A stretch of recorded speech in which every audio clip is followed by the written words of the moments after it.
já disse, deu uma declaração recentemente, a Raquel Craimbu flagrou essa declaração em que Trump diz o seguinte: eu não conheço ele muito bem, ele é um bom cara, mas eu não conheço, eu não sou amigo dele. Por que Trump, então, estaria fazendo tudo isso? Bom, tem lá as Big Techs, que têm uma forte influência sobre o governo e que não gostam de Alexandre de Moraes. Tem também uma espécie de teoria do espelho. Há quem diga, especialistas, estudiosos e comentaristas do governo Trump costumam dizer, tentando achar, fica todo mundo tentando achar uma justificativa para explicar o que o Trump está prestes a fazer com o Brasil, de que ele se veria em Bolsonaro. Teve a invasão do Capitólio lá, teve o 8 de janeiro aqui. Trump seria condenado, processado e condenado se não tivesse se tornado presidente dos Estados Unidos. A diferença deles para nós é que aqui existe a lei da ficha limpa, lá ele pôde se candidatar normalmente, em que então haveria ainda um aspecto subjetivo para explicar tamanha interferência, como disse a Candice Carvalho, jamais vista desde o período da Guerra Fria num outro país latino-americano, interferindo inclusive no judiciário brasileiro. Tem a bronca com o BRICS também? Que me parece mais desculpa do que bronca de verdade, porque não é a primeira, nem a segunda, nem a terceira, nem a 10ª vez que o BRICS se reúne para falar da possibilidade de negociar com moeda local para além do dólar. Nem isso é novo, isso é velho. Isso remonta, inclusive, ao período pré-Trump, primeiro mandato. Então, tudo que vão tentando achar de explicação parece ser insuficiente para ajudar a compreender por que ele está prestes a provocar esse forte abalo no Brasil, com repercussão na economia do país dele dessa forma. E até agora nós não vemos nenhum sinal de recuo, infelizmente. Ficar sem resposta do presidente da Câmara e do Senado. Isso aqui não dá.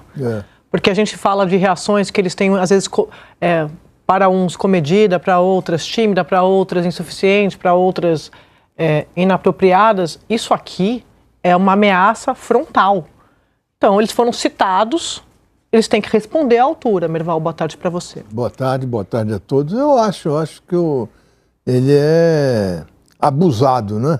É abusado de fazer uma ameaça dessas aos presidentes da Câmara e do Senado. É uma clara chantagem, é uma clara ameaça e não pode ficar sem resposta. Eu acho que alguém tem que botar em ordem. Sim. O Eduardo Bolsonaro, olha aqui, ele não é nem mais deputado, né? Porque já acabou acabou a licença, né? Quer dizer, ele está completamente... Mas ele é deputado. Porque a Câmara perdeu o cargo. Não perdeu o mandato. Até vai ser importante voltar do recesso para a gente saber o que vai acontecer, porque ele tirou 120 dias de licença, acabou essa licença, e aí estava essa discussão se ele ia assumir ou não um cargo num governo estadual, que ele poderia manter o mandato e se licenciar. De qualquer maneira, ele depende da boa vontade de um monte de gente para sobreviver politicamente. E está criando um monte de problema para ele.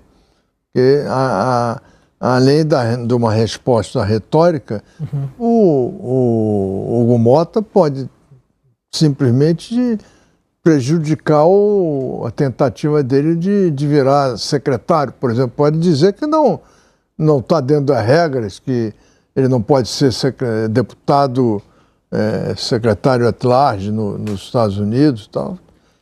O que ele está pedindo é assim, primeiro que os movimentos de Eduardo, como tudo que vem dessa extrema-direita completamente radical, por óbvio, é um projeto de destruição, né? De implodir pontes. Então, se a gente observar o que o Eduardo fez até agora nos Estados Unidos, implodiu as pontes do governo brasileiro com o governo americano, quando ele articula o tarifaço, então o poder executivo, poder judiciário, ameaças e essas sanções aos ministros do Supremo. Então, a gente viu na sexta-feira passada, por exemplo, a suspensão dos vistos dos ministros da Corte, seus aliados, seus familiares e amigos. E agora, o Legislativo, com essa declaração, ameaçando, intimidando o presidente da Câmara e o presidente do Senado. Na terça-feira eu comentei aqui que a expectativa do entorno do bolsonarista era de que ao longo desta semana a gente visse novas medidas escalando de Donald Trump, por exemplo, a aplicação da lei Magnitsky. E aí, quando me contaram isso, eu falei, mas como? A sugestão de vocês não era para que Eduardo recuasse? Não, o Eduardo não vai recuar. O Eduardo está lá para escalar. O analista internacional Lorival Santana já está conosco aqui no CNN Prime Time e ele nos traz uma notícia que pode ser ainda mais preocupante. Ele apurou que vem mais retaliação do governo Trump contra o Brasil. E na semana que vem, Lorival, boa noite. Boa noite. Eu apurei que o governo Trump já tem um plano de curto e de médio prazo contra o governo brasileiro. Essa semana, a semana que vem, devem ser aplicadas novas sanções contra autoridades brasileiras, dessa vez atingindo o entorno do presidente Lula.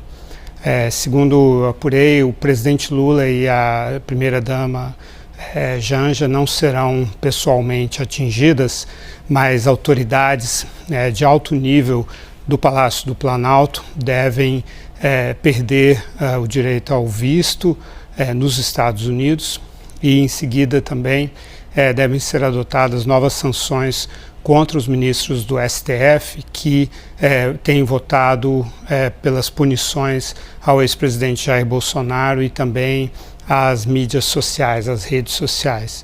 Essas punições devem seguir já o cardápio da lei Magnitsky, que prevê então sanções econômicas e financeiras contra os ministros do STF, de maneira que os eventuais bens que eles tenham nos Estados Unidos sejam congelados, e também sanções secundárias, que seriam punições contra instituições, entidades e empresas que façam negócios com os ministros, com esses ministros do STF. Então, haveria uma tentativa de bloqueio do acesso desses ministros a serviços bancários e outros tipos de serviços proporcionados por empresas que, por sua vez, têm negócios com os Estados Unidos. Esse plano prevê, talvez num prazo um pouco mais estendido, talvez no médio prazo, o descredenciamento da embaixadora Maria Luísa Viotti Ribeiro em Washington e, na prática, a expulsão dela dos Estados Unidos, levando então a um rompimento diplomático com o Brasil. É praticamente uma declaração de guerra, uma explicitação de declaração de guerra comercial, mas quando você expulsa um embaixador, isso é muito grave. Sim, e a motivação é totalmente política, não está no âmbito comercial. Esse plano já está nas mãos do secretário de Estado, Marco Rubio.